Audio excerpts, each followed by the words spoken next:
오늘은 마가복음 11장 마지막 부분과 12장 첫 번째 부분, 이 두 본문은요 서로 긴밀하게 연결되어 있는 본문입니다. 제목은 모퉁이의 머릿돌 대신 예수님이라는 제목으로 하나님 말씀을 함께 나누겠습니다.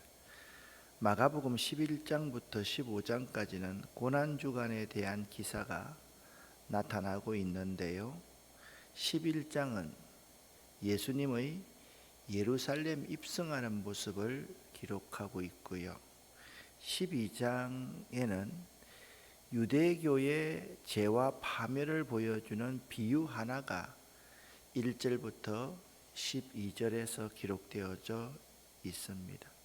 그러니까 매우 예수가 그리스도라는 권위에 도전하는 내용이 11장 마지막 부분이고, 12장은 농부들이 주인과 계약을 맺고 세를 당연히 내어야만 하는데 주인의 종들을 죽이고 그리고 능욕하고 주인의 아들마저 죽이는 이 두 가지의 다른 사건 같지만은 같은 사건이 11장 마지막 부분에서 12장 12절까지 나타나 있다라는 점입니다.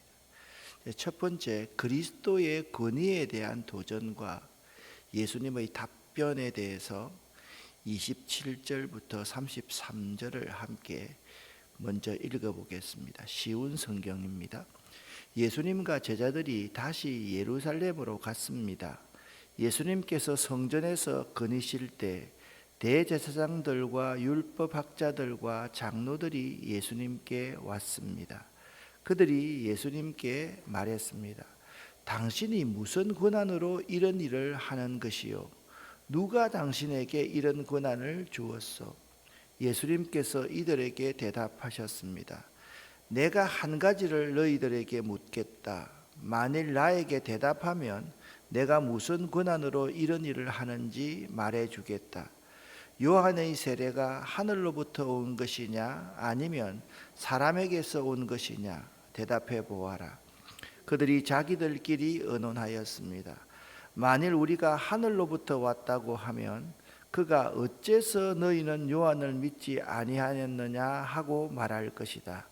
그렇다고 사람에게서 왔다고 할 수도 없지 않는가. 이들은 백성들을 두려워했습니다. 그것은 모든 사람들이 진정으로 요한을 예언자로 생각하고 있었기 때문입니다. 그래서 예수님께 우리는 모르오 하고 대답했습니다. 예수님께서도 그러면 나도 너희에게 내가 무슨 권한으로 이런 일을 하는지 말하지 않겠다라고 말씀하셨습니다. 아멘.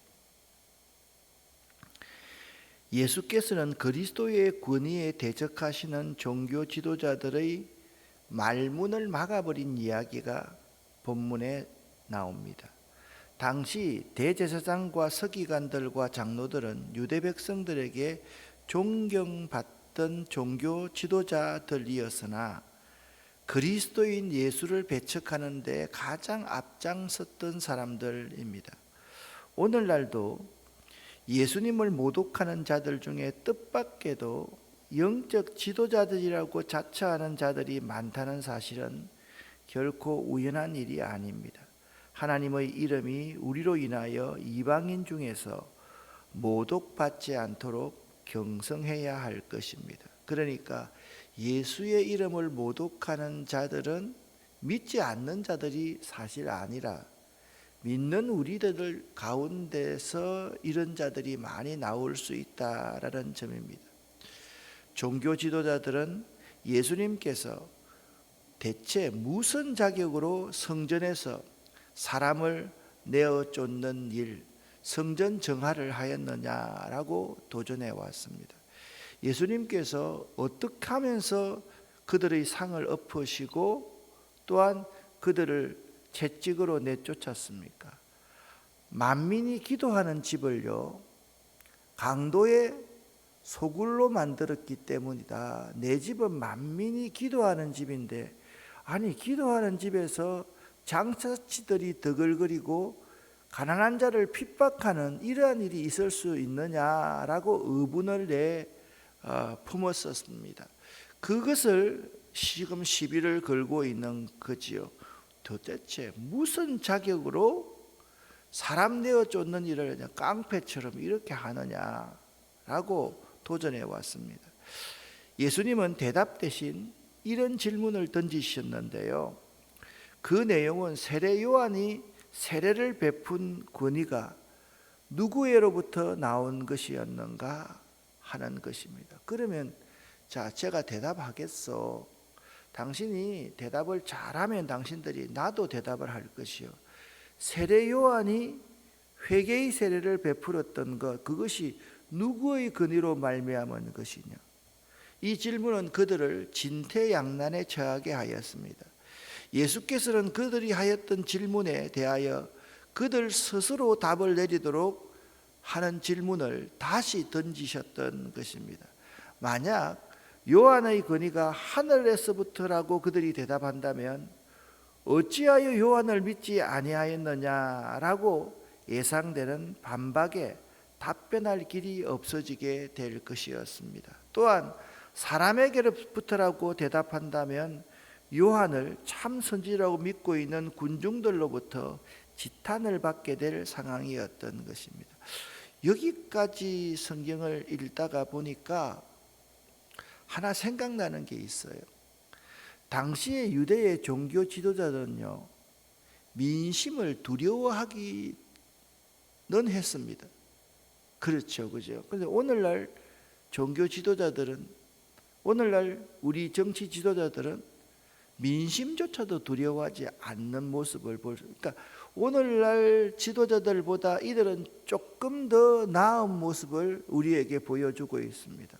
왜냐하면 요한의 세례가 사람들로부터라고 한다면 민심이 동요될 것이기 때문이었다라고 말하고 있는 것입니다.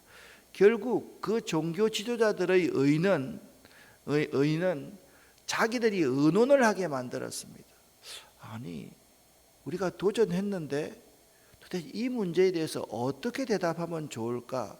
자기들 스스로도 알았던 것입니다. 하늘로부터라고 말할 수도 없고 또한 요한 자신으로부터라고 말할 수도 없는 상황에 처하게 되었던 것입니다. 사실 그들은요, 의논 끝에 대답하지 않기로 결의를 했습니다. 아무리 교묘한 방법으로 예수님을 올무에 빠지게 하려 할지라도 예수께서는 지혜로운 말씀으로 다 물리친 것을 볼 때에 사람들이 예수님을 대적하기 위해 지혜를 짜내는 것이 얼마나 어리석고 무모한 것인지를 알 수가 있습니다. 여러분 잘 아시지요? 오늘날 이단들이 교회에 와서 하는 행동을 가만히 보면 교회에 가만히 들어와서 사람들을 1명, 2명, 3명, 10명 사귀면서 그들에게 자꾸만 부정적인 말을 합니다. 그들 나름대로 아주 교묘하게 부정적인 말을 해서 조그마한 교회, 30명 미만에 있는 교회는 그 교회를 통째로 삼켜버립니다. 그리고서 그 교회 이름도 그대로 해놓고 그들이 포교 활동을 벌이는 모습을 볼 수가 있습니다. 사실 우리들이 몰라서 그렇지요. 그냥 늑대의 모습을 가지고 있으면서도 그걸 감추면서 양의 탈을 쓰고 지금도 교회 공동체 가운데 와서 공동체를 어지럽히는 그러한 무리들이 참으로 많습니다. 그런데 그 한 가지는 분명히 알아야만 됩니다. 자신들이 의논하면서 하나님의 교회, 예수님이 머리가 되시는 이 교회를 아무리 교묘하게 파괴하고 혼란케 만들려고 한다 할지라도 그것이 얼마나 어리석고 무모한 것인지를 알 수 있어야만 한다라는 것입니다. 저는 사실 지난 25년, 만 26년, 27년째인데 교인들 한 사람 한 사람이라고 해서 새로 들어온 사람을 볼 때 그냥 쉽게 사람들을 넘기지 않았습니다. 여러분은 모르시겠지만 수없는 이단의 무리들이 우리 교회에 들어와서 교인들을 밀 까부르듯이 까불면서 미혹하고 그들을 상처 입히는 모습을 제 눈으로 똑똑히 봤습니다. 여러분이 그러한 인물들을 말하라고 한다면 제가 그 사람들에 대해서 이름도 말할 수가 있을 정도입니다. 우리 김포도 지금 여러 군데, 얼마 전까지만 해도 옛날에 했던 고속터미널 근처라든지 여러 군데에서 교회 안수 집사님들, 권사님들 그러한 분들을 불러내어서 성경 공부한다라고 하면서 여기 유대 지도자들이 의논했던 것처럼 똑같이 하나님의 교회를 괴롭히는 사람들을 저는 많이 봤습니다. 실제로 거기 들어갔다가 나온 사람이 저에게 나와서 말하는 것을 들었기 때문에 그렇습니다. 자기도 모르고 했는데 깜짝 놀랐다는 거예요. 가서 몇 번 참석해 보니까 처음에는 너무너무 사랑이 많더래요. 그리고 사랑이 많은 것처럼 보이더래요. 야, 이런 곳이 다 있나라고 싶었는데 그게 아니라는 사실을 그분이 깨닫고 나왔다라고 말씀하시는 모습을 들었습니다. 목사님, 어느 교회 다닌다고 하면서 그런 사람들이 함께 모여 있는 모습을 많이 봤습니다. 우리들은요, 두려워할 줄 알아야 됩니다. 뭘 두려워할 줄 알아야 되는가 하면 참된 영적 권위를 두려워할 줄 알아야만 합니다.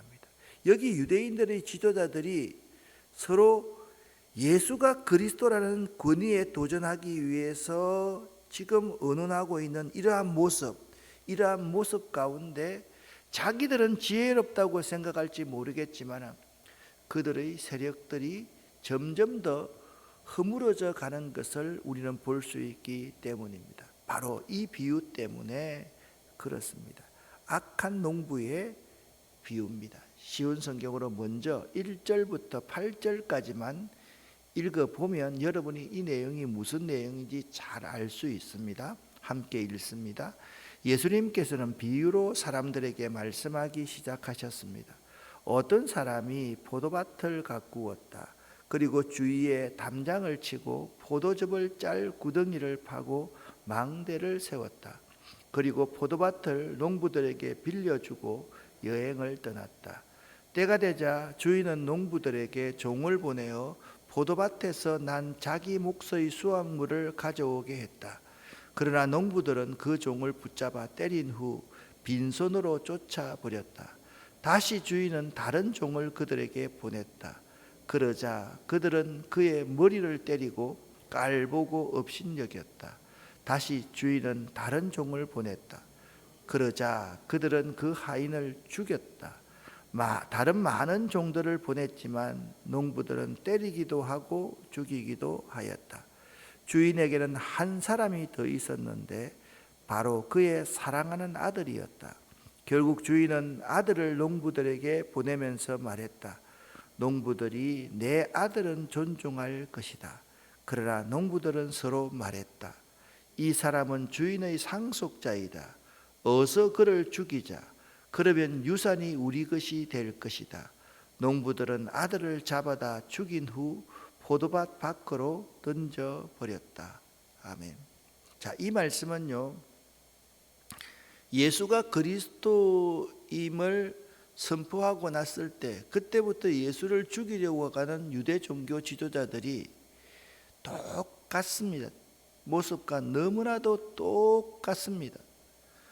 농부들이 그 아들을 존중할 것이다 라고 주인은 생각했지만은 이 사람은 주인의 상속자이니 어서 그를 죽이자라고 서로가 의논하고 있는 모습을 볼 수 있는 것입니다. 이 비유는요, 11장 28절에서 종교 지도자들은 무슨 권세로 성전을 청결케 하느냐고 예수의 권위에 도전하는 질문을 던지고는 이미 예수를 죽이기로 작정하였지 않습니까? 이 비유는 그러한 악한 이스라엘의 지도자들의 모습을 적나라하게 보여주고 있습니다. 먼저 농부는 주인과 계약을 체결한 포도원 관리자들입니다. 이들은 포도를 수확하여 계약대로 일정량의 수확을 주인에게 바쳐야만 했습니다.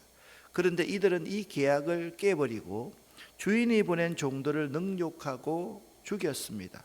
더구나 마지막으로 보낸 주인의 아들마저도 죽여버린 사악하고 비겁하며 정직하지 못한 자들이었습니다. 계약한 농부들에 대한 주인의 너그러운 마음은 이랬습니다. 이제 마지막 한 사람이 남았으니 곧 그가 사랑하는 아들이라. 최후로 이를 보내며 이르되 그들이 적어도 내 아들만은 존대하리라 하였더니 주인은 그래도요 끝까지 농부들을 믿었음을 이 말씀에서 알 수가 있습니다. 내 아들만은 존대하지 않겠느냐. 그러나 그렇지 않았습니다. 주인이 보낸 종은 농부와는 엄격히 구별되는 두 번째 사람입니다. 종은요 주인의 이름으로 파견을 받아서 주인의 몫인 포도를 받아서 오는 임무를 맡았습니다. 종이 농부들에게 한 요구는 주인의 권위에 의한 요구였으며 전적으로 타당한 주장이었습니다. 이 종들은 하나님께서 이스라엘 백성들의 회개를 촉구하기 위하여 보낸 선지자들을 가리킵니다. 우리도 자신을 가리켜 종이다. 옛날에는 제가 어릴 때는 주의 종님이라고 부르는 사람들도 참 많이 있었습니다. 여러분, 종에는 님자를 붙이는 게 아닙니다. 종은 놈이지요. 종이 어떻게 님이 됩니까? 여러분, 자신이 하나님의 종이라고 생각한다면 하나님이 맡기신 사역을 위해 많은 환난과 핍박을 받고 심지어는 죽음까지라도 감수하였다고 하는 마음의 결의가 있지 않으면 안 됩니다.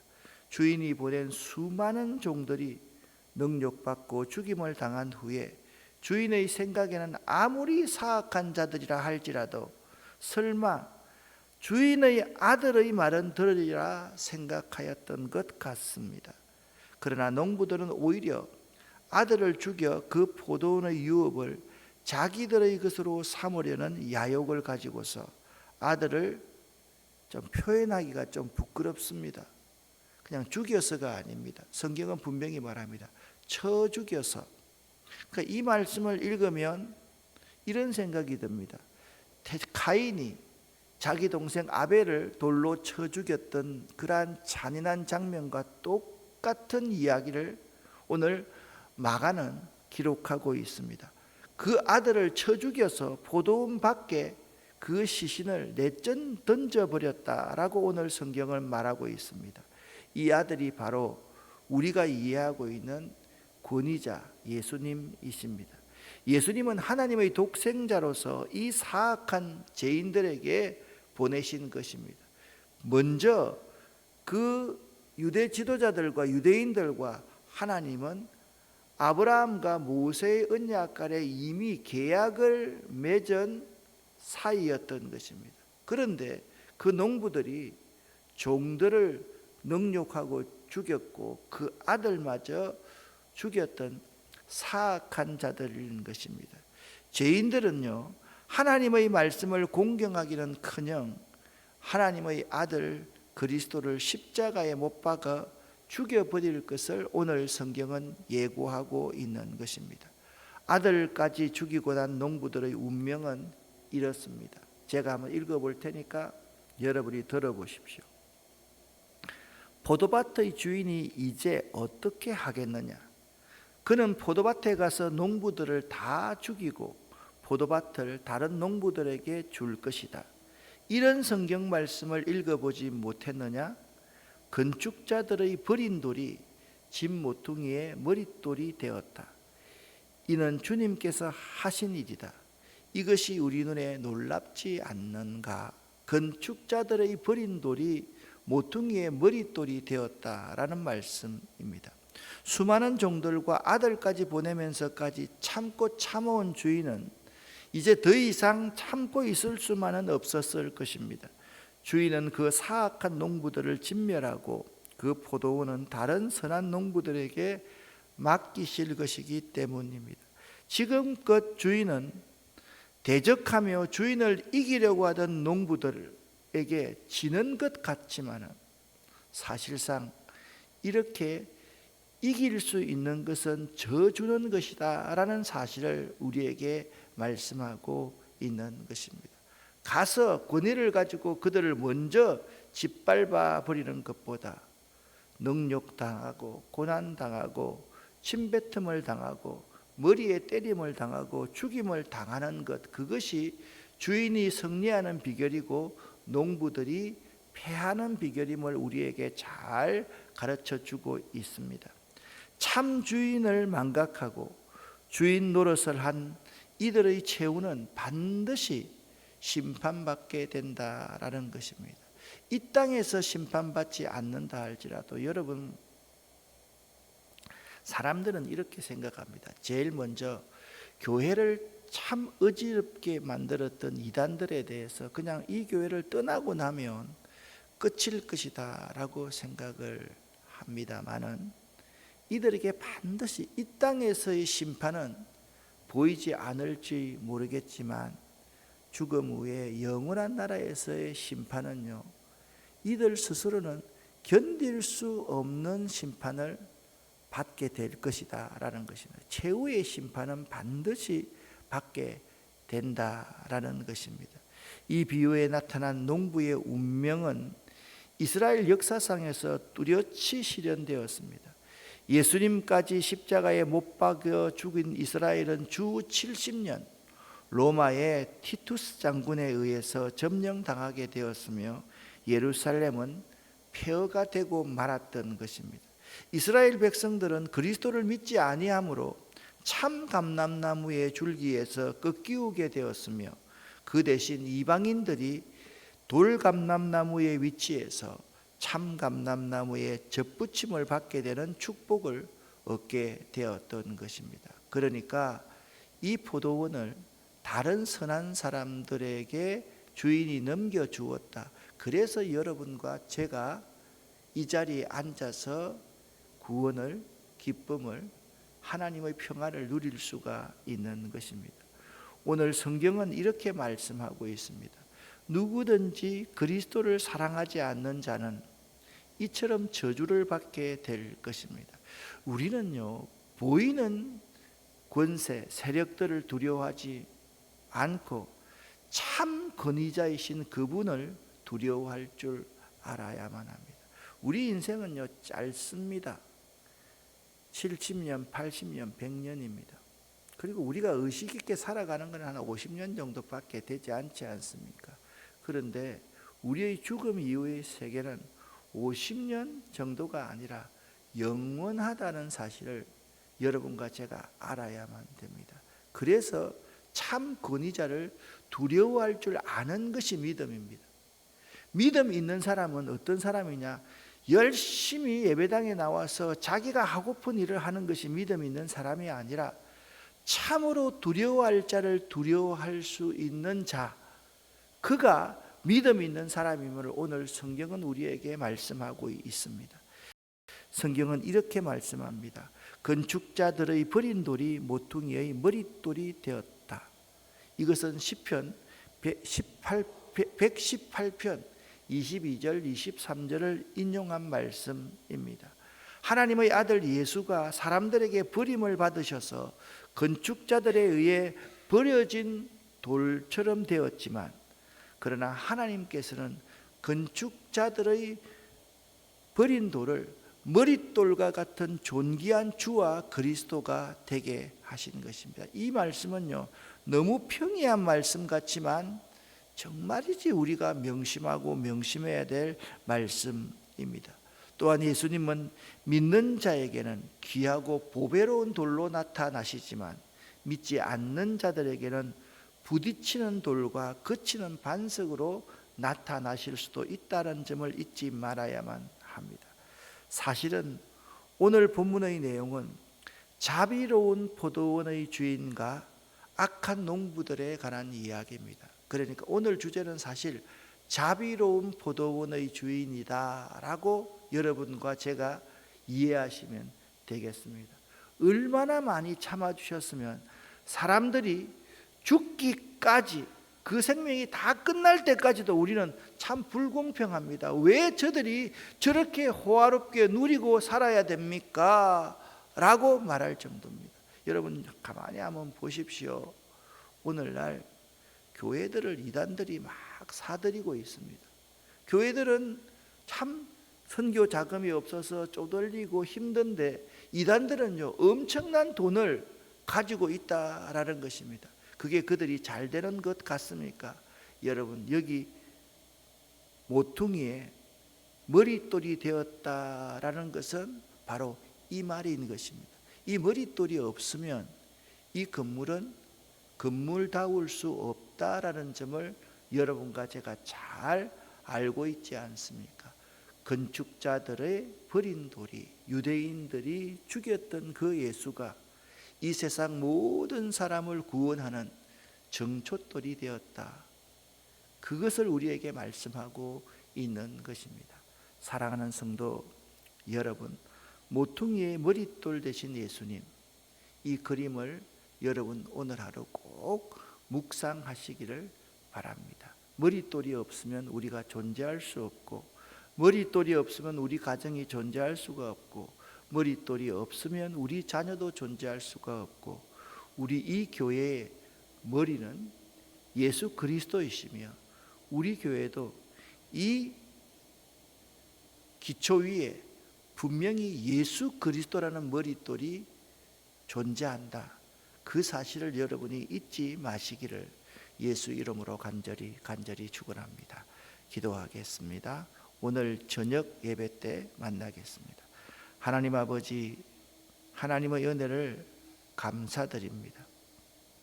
하나님께서 모퉁이의 머릿돌 대신 예수 그리스도를 우리에게 은혜로 허락하심에 감사를 드립니다. 이 모퉁이의 머릿돌 대신 예수, 그 예수가 우리에게 참된 구원으로 다가올 수 있는, 고백할 수 있는 자들 될 수 있도록 도와주시옵소서. 이 악한 농부, 사악한 농부들처럼 삶을 살지 않도록 도와주시옵소서. 오늘도 이 새벽에 기도하는 우리 모두의 기도를 들어주시옵소서. 하나님, 여러 가지로 어려운 분들이 많이 있습니다. 하나님, 그들에게 하늘의 놀라운 복을 내려 주시옵소서. 예수 그리스도 이름으로 축복하옵고 간절히 기도 올립니다. 아멘.